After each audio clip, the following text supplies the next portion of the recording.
Hi, I'm Emma. I live with my mom and dad and my sister Sophia. She's really pretty and super smart. Our parents always seem to like her more than me. They pay a lot of attention to her, but not so much to me. They often tell me off for staying in my room a lot. They say things like, "You're always hiding away. You should be more active. We won't be here forever, you know." I know they won't be here forever. I have my own thoughts and things I want to do. But my parents see me as lazy and don't take me seriously.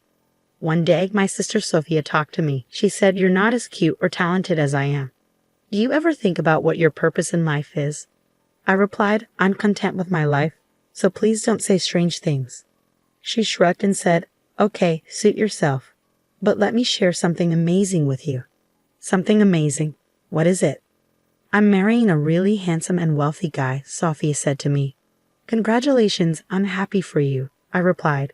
Sophia smirked and said, "You're just jealous. You'll never find someone to marry you." She assumed I couldn't find someone to marry and kept boasting about herself. "I'm not really interested in getting married, so whether I do or not doesn't bother me," I told her.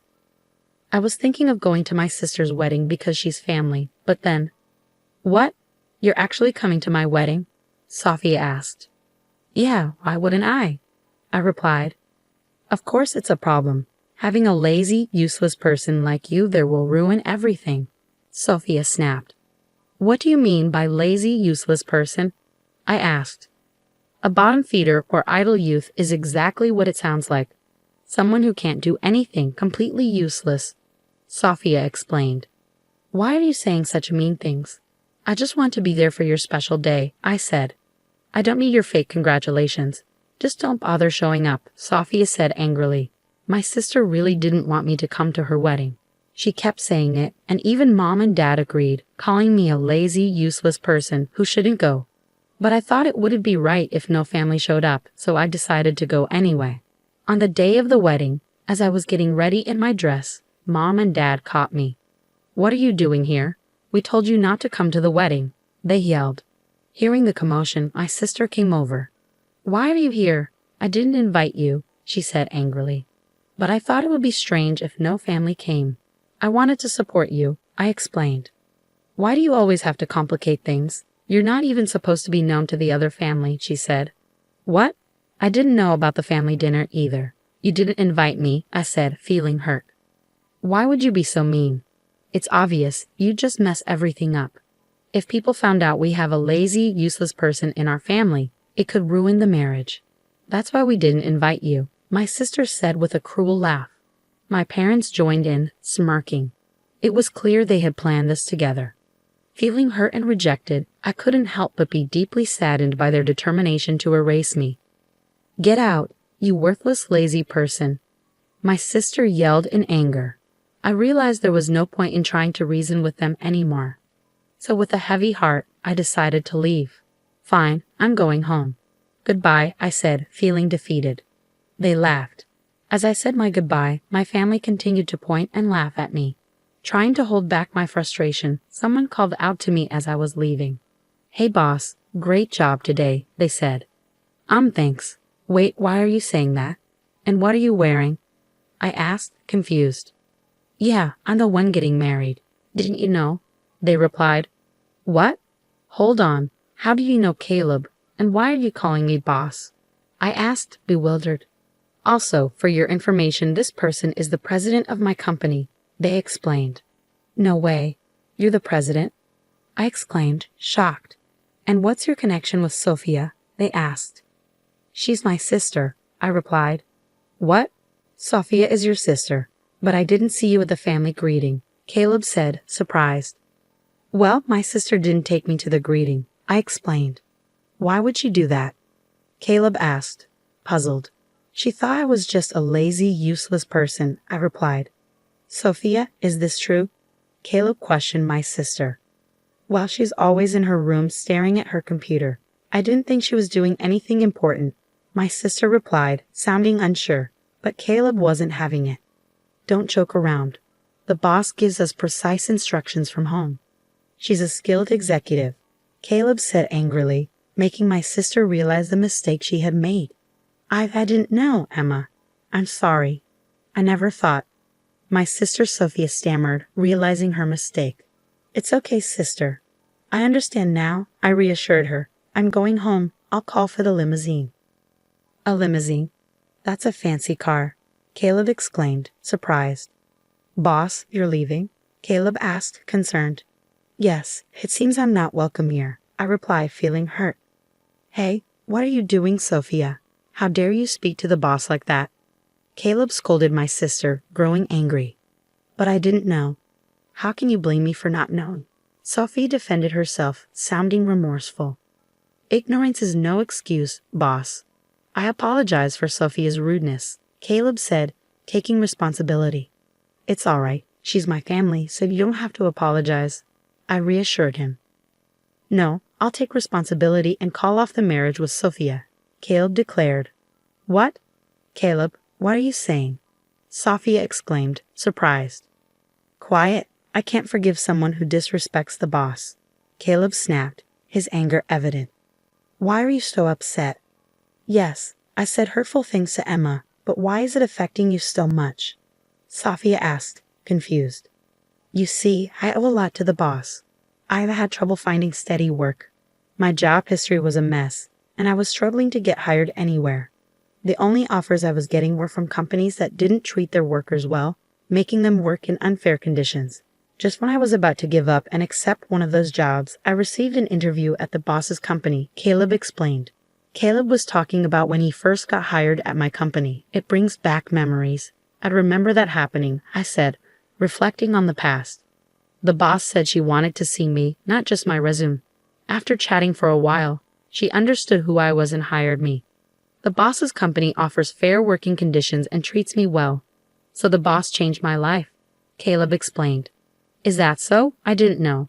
What a wonderful story, my sister replied, trying to win Caleb's favor. However, Caleb saw through her attempt and became even angrier. It's clear you're trying to manipulate me, but I won't forgive the disrespect you showed to the boss, Caleb said sternly, causing my sister to tremble in fear of his genuine anger. Please don't cancel the wedding. Come on, father, mother, say something, my sister pleaded, seeking support from our parents. But they remained silent, unwilling to intervene. We didn't mean to blame Emma as much as Sophia did. That's right, this is all your own doing, my father finally spoke up, shifting the blame onto my sister. What? Well, then the wedding is off, my sister exclaimed, tears streaming down her face as she screamed in frustration. Caleb remained calm as he explained the consequences of canceling the wedding. If we cancel the wedding, there will be a cancellation fee. If we cancel on the same day, it will be 100%, Caleb explained calmly. What? 100%? How much money is that? My sister asked, shocked. Well, the total cost of the wedding was $30,000, so it would be $30,000, Caleb replied calmly. What? I have to pay $30,000 even if it's canceled, my sister exclaimed, feeling the weight of the situation. That's how cancellation fees work, Caleb explained matter-of-factly. No way. Then we should just go ahead with the wedding, my sister suggested, trying to find a solution. Sorry, but I can't do that. I can't forgive what you said to the boss, and I fear you might continue to be abusive if we got married. I can't live with someone like that, Caleb explained, his tone firm. Dangerous? My sister questioned, feeling hurt. Han, please, my mother interjected, trying to calm the situation. What do you think, boss? Caleb asked me, seeking my opinion. She's saying this now, but she's just telling you what you want to hear to get through this situation, I replied calmly. If you get married, she'll likely start mistreating you too, criticizing you for not doing enough housework even though you're working, or complaining about the challenges of being a homemaker and expecting you to do all the chores. I see. Then it's better to call off the marriage, Caleb concluded, understanding the situation. Hey, don't say such unnecessary things. I almost had him convinced, my sister protested, feeling frustrated. Did you hear that? She said, convinced. That's not a word you use with someone you're planning to marry, is it? I pointed out, highlighting the lack of genuine commitment in my sister's words. I think so. I think it's better to call off the marriage or go change, Caleb said and walked away. Wait, Caleb, don't go, my sister pleaded, panicking. Emma, what have you done? My wedding is ruined. Don't blame me. This is your own doing. You brought this upon yourself, I retorted, feeling frustrated. If you hadn't insisted on me not coming to the wedding in the first place, none of this would have happened. It's your responsibility. Bring Caleb back right now, my sister demanded angrily. I understand how you feel, but Caleb seems to have lost his desire to marry. If you proceed with the wedding in this state, it will only bring pain to both of you. I think it's best to call it off, I advised. What should I do then? Did you hear about the cancellation fee? $30,000 is a huge amount, my sister exclaimed, worried about the financial implications. Yes, it's a significant sum.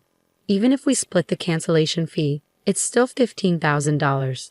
And if they blame me for the cancellation, I might end up having to pay the entire amount, I explained, realizing the financial burden. Well, that's a possibility, but what choice do you have?